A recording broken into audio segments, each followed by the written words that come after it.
Bien, merci. Bonjour à tous. Monsieur le président du CSA, monsieur le président du conseil départemental, monsieur l'adjoint au maire de Nantes et vous tous qui êtes ici et qui appartenez à la grande famille de la radio.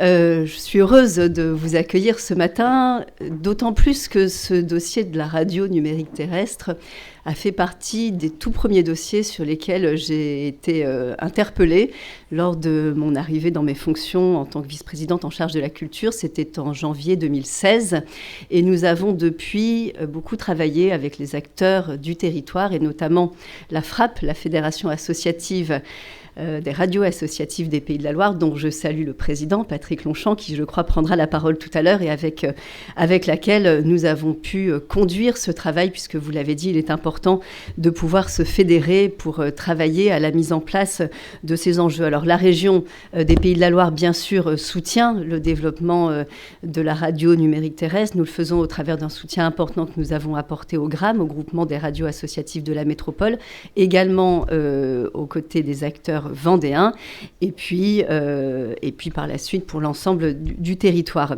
Ce soutien, il s'inscrit, vous le savez, dans un soutien plus large de la région des Pays de la Loire à l'ensemble des radios associatives de son territoire. Pour moi, ce déploiement de la radio numérique terrestre, DAB+, comme vous l'avez appelé tout à l'heure, c'est à la fois une nécessité, une opportunité, et puis le moyen de rappeler aussi les enjeux de liberté. Vous avez parlé des enjeux du pluralisme qui, je crois, sont aussi au cœur du travail qui nous anime les uns et les autres. Alors, une nécessité, bien sûr, puisqu'il faut s'adapter aux évolutions de ce début de XXIe siècle, et une nécessité qui a été particulièrement bien préparée ici, en région Pays de la Loire et à Nantes, puisque, vous le savez, une expérimentation a été lancée depuis maintenant presque 10 ans à partir d'une antenne qui est sur le pylône qui est installé au sillon de Bretagne. Et donc, nous avons eu l'occasion de préparer cette arrivée de la radio numérique terrestre. C'est quelque chose d'important pour réussir cette transition.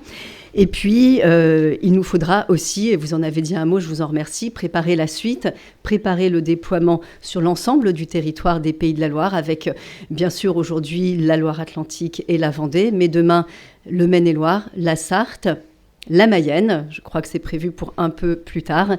Et bien sûr, nous sommes extrêmement attentifs à cet équilibre du territoire sur l'ensemble des politiques que nous menons et sur celle-ci en particulier. Donc c'est une nécessité, c'est aussi une opportunité, bien sûr, de déploiement, de développement. C'est une meilleure qualité d'écoute pour les auditeurs, c'est une augmentation de l'offre radiophonique et aussi une opportunité pour les radios qui feront ce choix-là d'élargir leur zone de diffusion. Tout cela aussi a du sens. Moi, j'ai un attachement particulier, comme vous, Monsieur le Président, à ce média qu'est la radio, qui nous accompagne dans notre vie quotidienne, en début de matinée, en fin de soirée, qui touche très largement et qui est une grande famille. J'ai eu l'occasion d'avoir une petite, très brève expérience professionnelle au sein d'une radio et je crois qu'au bout de quelques jours, quelques semaines, on s'aperçoit très vite que le milieu de la radio, c'est une grande famille et qu'une fois qu'on y a goûté, je crois qu'on y reste attaché toute sa vie. Et puis, c'est une liberté et je voudrais en terminer par là parce que finalement, pourquoi est-ce que nous sommes là aujourd'hui et pourquoi est-ce que nous soutenons le déploiement de la radio et en particulier des radios associatives ici en Pays de la Loire ? Parce que les radios sont une voix importante, parce que les radios associatives portent une autre approche, parfois un focus particulier sur une thématique, un enjeu donné, portent une tonalité propre, s'engagent aussi auprès d'acteurs du territoire, sont en lien, en proximité, font découvrir également un certain nombre d'acteurs. Vous avez parlé de la musique, Monsieur le Président. Oui, bien sûr, et certaines radios associatives font découvrir des acteurs musicaux du territoire, des acteurs émergents. C'est un enjeu essentiel.